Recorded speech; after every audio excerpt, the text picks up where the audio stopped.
Guys সবার ভিডিওটা দেখার অনুরোধ রইল। আজকে নতুন রেসিপি রান্না করে সবার সাথে শেয়ার করব। তো সবার আগে বলি, আগে আমার ইউটিউব চ্যানেলটা সবাই সাবস্ক্রাইব করুন। এখন আমি গাজর, ক্যাপসিকাম আর বরবটি সিমটা ভালো করে হালকা করে ভেজে নিচ্ছি, সাথে ক্যাপসিকাম। তারপরে এই যে আমার দেখুন ভাত আগে থেকে সেদ্ধ করে ঝাঁপিতে নামিয়ে দেওয়া ছিল। এখন ডিমটা ভেজে নেব।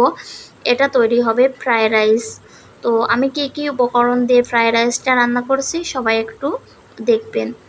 তো এখন গোটা গরম মশলা তেলের উপর ছেড়ে দিলাম, দারচিনি। এখন এটা ভাজি হয়ে গেলে এখন এই আমরা আগে সেদ্ধ করা ভাতগুলো এখন এরপর দিয়ে দেবো চুলায়।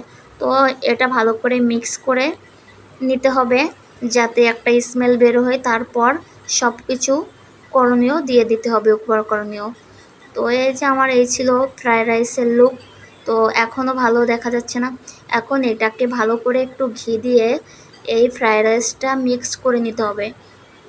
মিক্স করার পরে তারপর উপরে আমরা কি করব দেখুন। এখন ফ্রাইড রাইসটা ভালো করে নাড়িয়ে চাড়িয়ে নিতে হবে। আমি এই যে নাড়িয়ে চাড়িয়ে নিচ্ছি, আপনারাও এরকম নাড়িয়ে চাড়িয়ে নেবেন। তো এই ছিল আমার ফ্রাইড রাইসের লুক। এখন আগে থেকে ভেজে রাখা ডিমটা এর উপর দিয়ে দিতে হবে। যে আমি এখন ডিমটা দিয়ে দিচ্ছি। ডিমটাকে ভালো করে মিক্স করে নিতে হবে। মিক্স করে হালকা চুলার উপর রেখে দিতে হবে। দেওয়ার পরে তারপর দেখতে পাচ্ছেন আমার ফ্রাইড রাইসটার লুক কেমন লাগলো সবাই কমেন্টে জানাবেন।